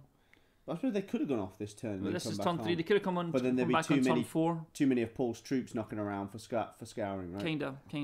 So it's, yeah, I think they've just become conscious of the time at this point. As much as anything else, really. It's just something you need to deal with in a tournament, and I deal with it by taking a list that doesn't have many models. That's my best solution to it, because whenever I took a 2-gun line, I had real trouble getting past turn 5. Real trouble. And it's interesting because we went to Death or Glory, and just having an extra 15 minutes, plus I think we had 15 minutes set up as well. Mm-hmm. That was enough. That was enough to make sure I got to the end of my games. And everybody pretty much got to the end of everybody with BJ got to the end of their games, and BJ was consistently just never finishing anything, but it's interesting how quickly your game can speed up towards those final turns. Yeah, well, the speed up here, we're already in assault phase, I'm noticing here, aren't we? Because it looks like they've just charged in. The scouts have charged into the Eldar guardians and in the assault phase. They lose 1 because obviously they have less of an initiative, I think, but they kill the remaining 2, and they will consolidate towards the objective. I'm not sure what that objective is. It's obviously out of camera shot. Most things are out of camera shot. Mate, I try to be creative with my camera shots. I'm guessing it's over the other side of this wall, isn't it? It's either in the wall or on the other side of it. I'm thinking, yeah, that's it. Yeah. So that, they should kill them. What's going to go on here in terms of the blob and whatnot? Wait a minute, let's just see where he consolidates, because I want to see what this objective is. Yes, over the wall somewhere. Over there somewhere. Maybe he's going towards that blue one that's in the corner of the screen. So you think the one that's 24 inches away at the back that's there? It. Yeah, that's what he's run towards. That's what he's run towards. Because he knows that they're short on time. He thinks, I'll tell you what, I'll play for a turn 10. Obviously, the blob's still in combat with the Jet Seers and the dogs. The Baron goes first on his initiative 42 or whatever, kills 2 of them. The dogs then kill another couple of blob guys. The Seers kill 7. The blobs do 2 wounds in return from 14 attacks. Both are saved. 4 wounds are put on the Seers from the blob, but no fails. They hit and run. It fails, but the reroll succeeds, and that's when the reroll becomes super important. And here we're going into Eldar turn 4. I noticed that we've somehow we managed to go over into Eldar's turn while talking about IG there. Well, we do talk a lot of shit, mate, in case you haven't noticed. That's a good point, yeah. Well, my mind scrambles do when it's this long. We're like 2 hours in, aren't we, here? Without a break. Yeah, like an hour and a half in. we say we're out of break. We did have a break at the hour mark, but we so we did. Yeah. managed to cunningly hide that with our technical skills. I.e., we shut up for half a second. What's quite big here is that reroll, right? Because I'm trying to figure out now how much shit would Paul be in if he hadn't got the reroll in this position. I'm not sure it'd be that much shit. It'd just be like a combat, though, wouldn't it? But there's so many kill points in that corner, just ripe for the picking, And if he didn't have that reroll, it'd be kill points that he couldn't pick up, and it's so score. Like Chimera, Command Squad, and Thunderfire. Thunderfire. I mean, the Thunderfire's still firing. We're in turn 4. Those 3 kill points, especially because that's the primary objective, that's huge. That's extra tournament points. And the more kill points, and obviously there'll be a swingometer here. The more kill points you're winning by, the more points you get. Yeah, because it's out of 20. The system's out of 20. Both players have to get points that add up to 20. So if Paul gets 18 and Courtney gets 2, then that's a great score. But in order to get something like that score, you need to reroll your hit and run. That's it. Kind of comes down to something as simple as that. Is you need a reroll on your hit and run, or you're not going to pick up that big score. Is this a 2.5 hour tournament at 1850? Is that that's what it? 2.5 hours. 2.5 hours, including deployment. You get 2.5 hours to deploy. And because this was a warm up for another tournament which is Caledonian. Actually, at Caledonian they've gone to 3 hours. So did they learn from that? They were like, well, look, we need to go to 3 hours. It could be, or it could be that there's actually 3 hours for this round, and I've not recorded it properly. So what you did there is you just went along with my question. Actually, to the people out here, I doubt we're going to be getting thousands of viewers like the pod. I imagine like 10 people have all gone, oh, it's interesting It's interesting what Franco knows. He knows nothing. And also, you've ruined your credibility now. Every time I ask you a question, people will be second guessing it. Nah, it is 2.5 How is it you've got so many notes, yet you've got no answers to anything? It's 2.5 hours. I was making a joke. It's got a joke. You know nothing. Mate, it's you 2.5 know nothing, hours. Jon Snow. It's 2.5 hours. Don't make me fuck a ginger. Right, come on then. What's happening before we get out of this turn? And then... wait a minute. Right, turn 4. Okay, so Paul, we're going way back now. He throws Renew up on the Baron, but fails twice. Gets off Protects. He gets off Jinx. He gets Conceal off, but Perils. So he kills the guy that's got Conceal. He doesn't cast Horrify. Then he gets Horrify on the Tech Marine, which doesn't do anything because Tech Marine's leadership's quite high. He throws Guide on the Spiders, Doom on the Vendetta, Doom on the other Vendetta, but that gets denied, so deny the Witch. And he throws Fortune on the Seers to give them their rerolls. The jet bike sticks 1 hit point on the Doom Vendetta, and the Spiders put another one. It's the jet bikes with the shuriken cannons stick 1 hit point, because obviously it's almost like shooting at it with Tank Hunter, because it's got Doom on it, and the Spiders put another one, so that one's he's got 1 hit point left. 1 jet bike gets a pen on the hovering Vendetta, so obviously the Vendetta that you can see on the screen just there, it's not even boosted, it's actually just hovered. It's actually moved forward, just hovered, because it was wanting shots. It was that important to get shots on the jet bikes, and the jet bike puts a pen on that Vendetta and destroys one of the las cannons. 3 other jet bikes put another pen on it and stuns it, so that's got 1 hit point left. And the other 3 jet bikes kill the flying Vendetta, the one that's already taken 2 hit points, and there's some guys inside. 3 of them die.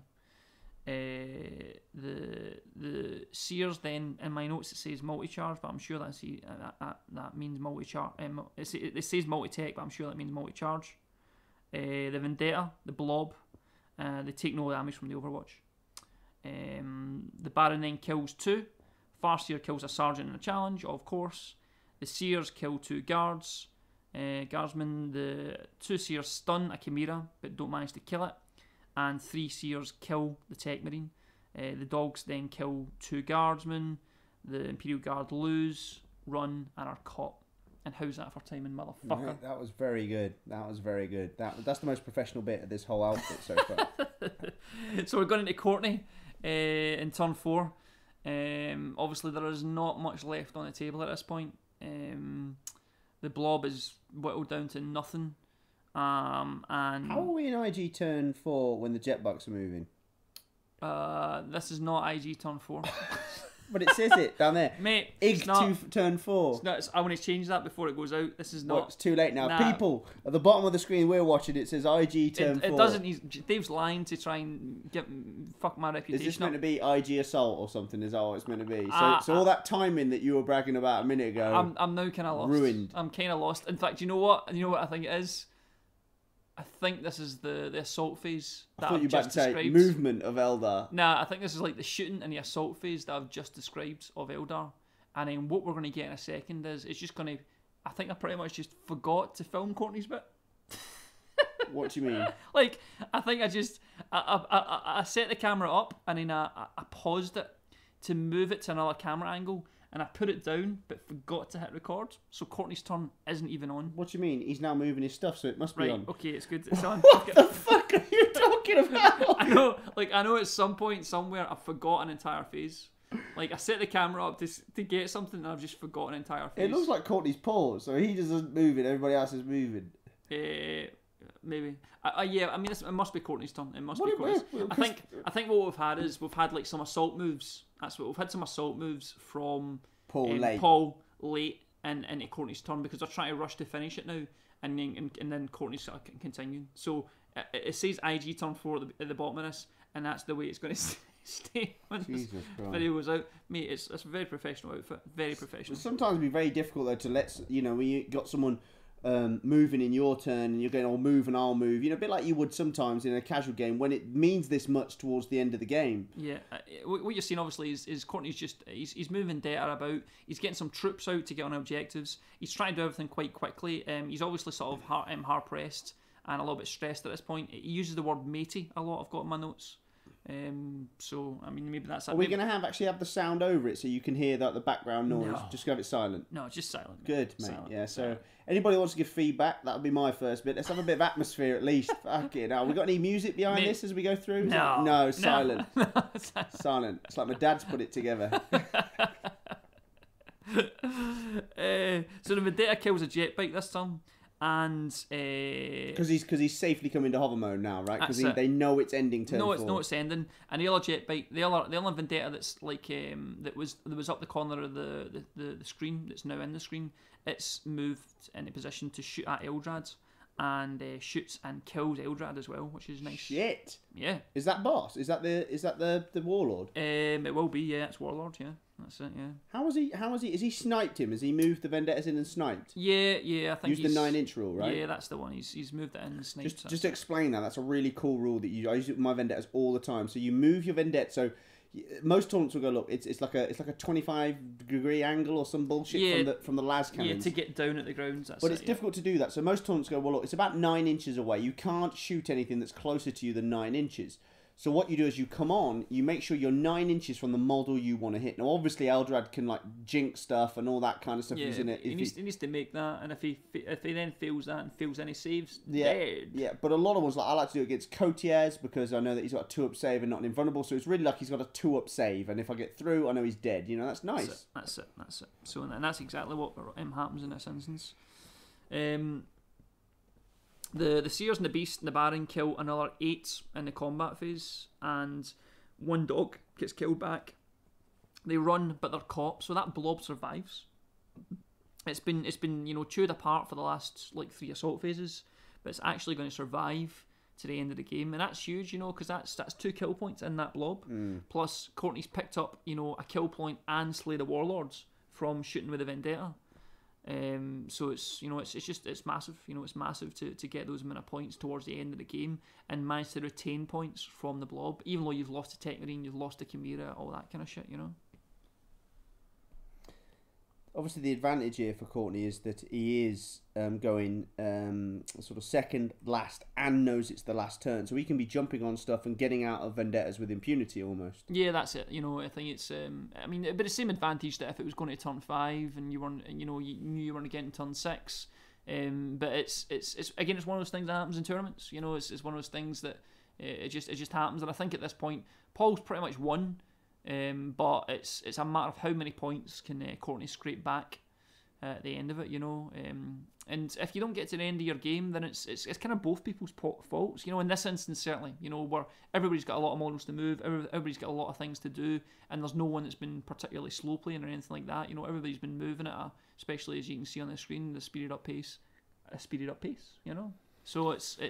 Well, if you take a list that's like a double blob list, like Courtney's got, you know, it is just a slower army to play. You know, that's just the way it is. You know, there's no getting around it, and you've got to be prepared for that kind of when you go into a tournament. Do you know what I mean? Yeah, that's it. That's exactly it. You know, and the thing is, he's not even done really that much moving, and when he's been moving quickly. You know, he's known exactly what he was doing and just went straight to it. But at the same time, it's a huge army. You know, and then the beast pack's not small. So it's just one of those things, you know. And everything, like a lot of things move twice and all that kind of shit, you know. Like the Jetseers move in the movement phase and they move in the shooting phase, you know, or they move in the movement phase, but then they've also got an assault move, and you know, and the Warp Spiders are the same, and you know, so it's just one of those things where it's difficult to get through a game in sort of 2.5 hours. And I know that when me and you are practicing with each other and we sort of go to Warhammer Worlds, like, we fuck around for like 4 hours in our games, you know, and if we didn't fuck around, then we'd struggle to get 2.5 hours, you know. Well, yeah, kind of, but I don't think we would, you know, to be honest. I mean, like, I played this week with a couple of a guy that we play with a lot called John Holland, and we tried to keep to time because we knew we were going, and you know, like, I think we played 3 games for that. We did one game in about 1 hour and 20 minutes, you know, and we did another game took us like 2 hours and 50 minutes. That was a long one. And when we were playing, like, a lot of times we play, we're doing like match lives, or we're stopping and we're discussing, where are we in this turn and what does it mean, you know. But when you get down to a tournament, you get down to it. I think it's down to, sometimes it's down to like your knowledge and familiarity, but not with these two because they're too good. What this is down to is army's fucking massive, and the tactics are, you know, are kind of uber. You need to have a think about it. That's right. You need to have a think about it. I mean, the thing is, like, there's not been a lot of time where I've just been sort of staring at stuff, trying to work out what to do, which is how I spend the majority of my game, you know. Like, they've known, you know, they've been making plans in the opponent's turn, and then when it gets to their turn, they've been doing those plans, you know, but at the same time, it's still not managed to get to got a huge fucking Death Star in a beast pack, 2 huge blob units to move. That's it. And then the jet bikes. And all the shooting and everything as well, having a dice you need to roll, and then saves, and then re-rolls, and fucking hell, you know, so... Yeah, it's just one of those things, you know. It's unfortunate that we don't have our sort of our maiden voyage in battle reports in terms of the one that we actually produced, and not just got someone who knows what the fuck they're doing to do. Has only got to turn 4, but hopefully in the future we can get a full battle report out there. And at the same time, like, the advantage of it is that it's only 2 hours worth of us talking total shit, and not like 2.5, 3 hours. Well, I think it's important to see a couple of things here. One is that there's a timing issue that you need to be aware of, and it can happen to the very, very best players. The second thing is that even if you're up against it, which Courtney, it kind of looked like he was from the beginning when he was piled in the corner, but then he really started to come up against it the minute that unit fled. You know, the minute that his stubborn unit fled, really up against it. But you know, he's still on for the win here, right? Because what he's trying to do here in this scouring mission is he's trying to get as many scouring points as possible. That's it. You Now, know. have you said how many he's going to get here? Have you already said that, have you? How many points he's going to get? No. In terms of scouring, where is he pushing everything to get? Because I know that, like, the platoon squad was coming out of that vendetta by the look of it in the middle. Yeah, it's you know, it's getting one of the objectives, and obviously I haven't taken a note of how many points that's worth. Good. The Warp Spiders are picking up another objective. I think the scouts were pushing towards an objective, but they are actually pushing towards that one you made a joke about. Even though they've not got enough time. I mean, they were looking for a big run move, I think. Well, Jesus, what? How do scouts run 15 inches these days? Nah, well, the thing is, look where they are on the screen. You know, they're sort of in the centre bottom of the screen right there. If they move 6 and then get a decent run move, you know, if they can perhaps get within 3 inches of that objective. Oh. Certainly, if it goes into turn 5, they definitely get it. Well, but I suppose, they just, yeah. You know, the thing, they won't get it in turn 4. You know, that's the issue. You know, but Yeah, he's just trying to position to get as many points as possible, but he doesn't have enough left to pick up points at this point. He's got some guys in a vendetta. But I mean, he's got the vendettas themselves, is what I'm saying. The vendettas can't score because there's no objectives that are in place high. You know, they're thinking they're not going to get within 3 inches. So there's none on there that's on. No, they're all on the floor. You know, they're all on the table. And I think what Dave's talking about there is that when he's placing objectives, and when he's using vendettas, which is any game in the last 2.5 years, Then he, during the scouring mission, places objectives up high. Like if he's got very, runes, very high. so you stick them up the top of runes. I didn't even know objectives could go on the ground. So here I am. I spend most of my games up high with most of my Scream accounts or hiding from bikes and whatnot anyway. So yeah, that's exactly it. So, but Courtney hasn't done this in this instance, you know. So, but and the thing is, obviously, Courtney like really doesn't give a fuck about us or this battle report. So there's no chance he's going to watch this and pick up that tip. So more fool him.